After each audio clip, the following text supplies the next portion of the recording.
Bonsoir à tous, merci de nous retrouver comme chaque soir en direct sur KTV. Nous sommes le mardi 8 juin et à la une de cette édition, le shimaore et le kibushi enfin enseignés dans les établissements scolaires. C'était l'objet de la signature de la convention aujourd'hui au conseil départemental. Le tout en présence du président de l'institution, du recteur de l'association Chimé et du CUFR. Yousra Mahadali était présente sur place, compte rendu. Signature importante ce matin au conseil départemental, la convention cadre portant sur la formation, l'enseignement, l'apprentissage et la diffusion des langues mahoraises, le shimaore et le kibushi à Mayotte. L'un des derniers grands projets sous la présidence de Swabahadine Ibrahim Ramadani. C'est donc un grand plaisir et je pense notamment à toutes celles et tous ceux qui se sont battus de manière bénévole depuis plus d'une vingtaine d'années, en tout cas les hommes et les femmes qui sont regroupés autour de l'association Chimé. C'est une grande bouffée d'air pour eux et à travers eux pour toutes les Mahoraises et tous les Mahorais et toute Mayotte. Une convention tant attendue par le président de l'association Chimé, Rastamis Pello, qui œuvre depuis plusieurs années pour la reconnaissance des langues locales comme langue régionale et pour son apprentissage en milieu scolaire. Mais nous venons de franchir un bon pas vers l'enseignement du shimaore et du kibushi dans l'école publique de la République en tant que matière scolaire. Donc je suis content pour la signature, mais j'ai besoin de voir des choses concrètes sur le terrain pour commencer à ouvrir mon cœur à la satisfaction. J'ai des doutes pour le moment. Une action qui rentre dans la feuille de route RH présentée hier par le recteur Gilles Albou, un aspect formation qui va être l'un des mots d'ordre de la dynamique de la rentrée prochaine. Des moyens importants en matière de formation des personnels vont être mis en œuvre. Non seulement pour que nos personnels appréhendent mieux cette langue, mais aussi pour qu'ils sachent mieux l'enseigner.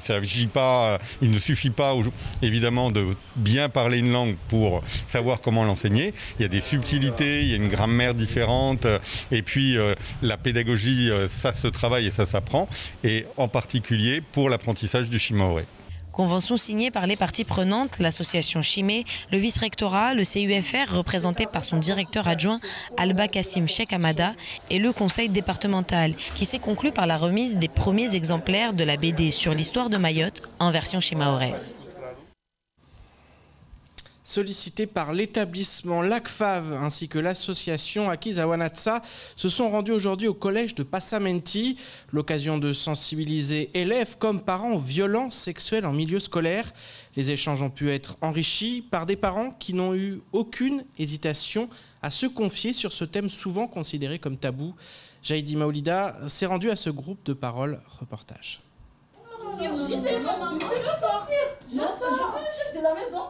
Elle n'est pas comédienne, mais parent d'élèves. Invitée par l'ACFAV et l'association Akizawanatsa à échanger sur les questions des violences sexuelles dans les établissements scolaires, les parents d'élèves se sont prêtés au jeu et ont pleinement participé aux échanges. Il y avait vraiment une libération de la parole et même à un moment donné, parler de soi, tout simplement, sur son expérience, sur le propre geste effectué, et aussi exposer pour les parents les difficultés rencontrées au quotidien avec leur adolescent. Cette mère de famille a apprécié ce moment de dialogue. Elle espère désormais que d'autres actions du même type puissent être menées à l'avenir.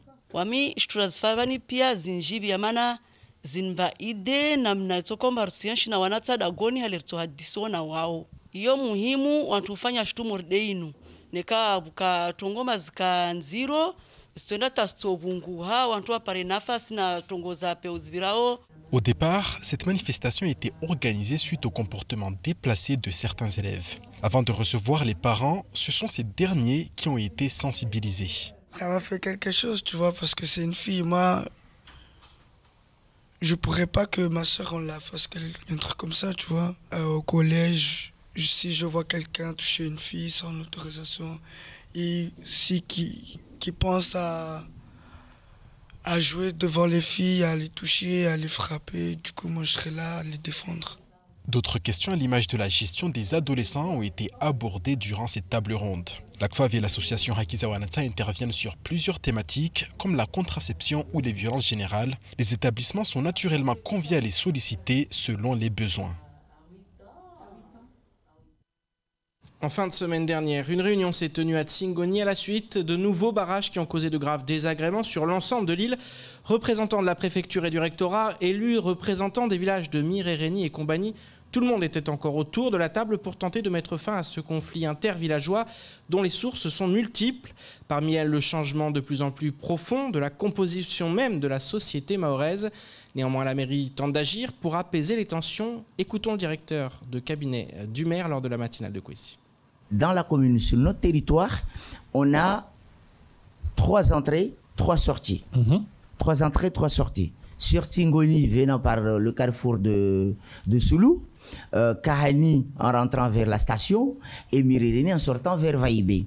Donc, on a mis en place nos agents. Aujourd'hui, quand vous passez sur Tsingoni, la police municipale, les agents de l'ASVP, ils sont tous mobilisés.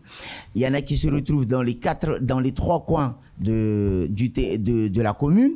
Dans les 3 coins de la commune, les bus qui arrivent, ils sont escortés de l'entrée jusqu'à la sortie. Et au moment même qu'ils fassent descendre les élèves, parce que nous tous, on sait très bien qu'on est en période des examens, les enfants, ils doivent aller à l'école, ces élèves doivent aller à l'école, ils ne doivent pas rater avec toutes les difficultés que nous rencontrons sur l'île, ils ratent déjà beaucoup de temps pour aller à l'école, et en cette période-là, il ne le faut pas. Donc la municipalité, ensemble de l'équipe de la municipalité, on s'est dit non, il faut qu'on sécurise ces bus-là, il faut qu'on sécurise nos enfants durant tout ce mois de juin, afin qu'ils puissent aller à l'école sereinement, tranquillement, et qu'ils puissent préparer leurs examens. Je vous propose de regarder le reste de l'actualité locale avec notamment l'élection des membres de la Chambre des métiers et de l'artisanat de Mayotte ou encore la destruction d'une charbonnière illégale d'un volume de 90 mètres carrés. Au montage, Leslie Vimonet. L'élection des membres de la Chambre des métiers et de l'artisanat de Mayotte aura lieu le 14 octobre prochain. La liste des électeurs a été établie le 31 mai dernier et les personnes concernées peuvent la consulter du 10 au 20 juin 2021. Pour ce faire, il suffit de se rendre sur le site internet de la préfecture. La liste est également disponible au siège de la Chambre des métiers de l'artisanat de Mayotte, situé dans le centre de formalité des entreprises, Place Mariage. La CMA accueille le public du lundi au vendredi de 7h30 à 14h30. Pendant la période de publicité de la liste des électeurs, tout électeur intéressé a la possibilité de présenter une réclamation auprès du président de la Chambre des métiers et de l'artisanat de Mayotte. Tout électeur peut également contester directement la liste des électeurs devant le tribunal judiciaire. Le préfet arrêtera la liste définitive le 1er septembre 2021 au plus tard. La lutte contre les atteintes à l'environnement s'intensifie sur le territoire. Le 2 juin dernier, la Direction départementale de l'alimentation, de l'agriculture et de la forêt, la DAF, avec l'appui de la gendarmerie, a de nouveau procédé à la destruction, au lieu dit Mapuera, d'une charbonnière illégale d'un volume de 90 mètres carrés. Cette opération entre dans le cadre d'un plan d'action de la mission interservice de l'eau et de la nature de Mayotte, la MICEN 976. En effet, la pratique du charbonnage est strictement réglementée car elle comporte des risques. Des actions de surveillance sont régulièrement menées par les services de l'État afin de préserver l'environnement et les ressources en eau. Néanmoins, la pratique reste très développée, comme en témoignent les nombreuses fumées qui jaillissent régulièrement sur les hauteurs de l'île. À noter que les contrevenants à la réglementation s'exposent à des poursuites au titre du Code forestier. Dans le cadre des élections départementales, les experts comptables devront attester les comptes de campagne de l'ensemble des candidats. Ces comptes devront être déposés au plus tard le 17 septembre 2021 à 18h auprès de la Commission des comptes de campagne et des finances publiques. Pour l'heure, 35 mandataires financiers n'ont toujours pas réussi à ouvrir de compte bancaire à leur nom. L'Ordre des experts comptables tire donc la sonnette d'alarme. Nous rappelons à l'ensemble des candidats qu'en l'absence d'ouverture de compte bancaire, les candidats risquent de voir leur compte de campagne rejeté et accompagné d'une procédure judiciaire. À la suite d'une remontée de plusieurs candidats auprès de l'Ordre des experts comptables et après avoir échangé avec les directeurs des différentes banques de l'île, l'Ordre des experts comptables recommande à l'ensemble des mandataires financiers d'effectuer leur demande d'ouverture de compte bancaire exclusivement auprès de leur banque habituelle.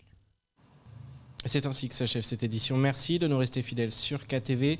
Je vous donne rendez-vous demain dès 19h pour tout connaître de l'actualité locale. Excellente soirée sur Kwesi.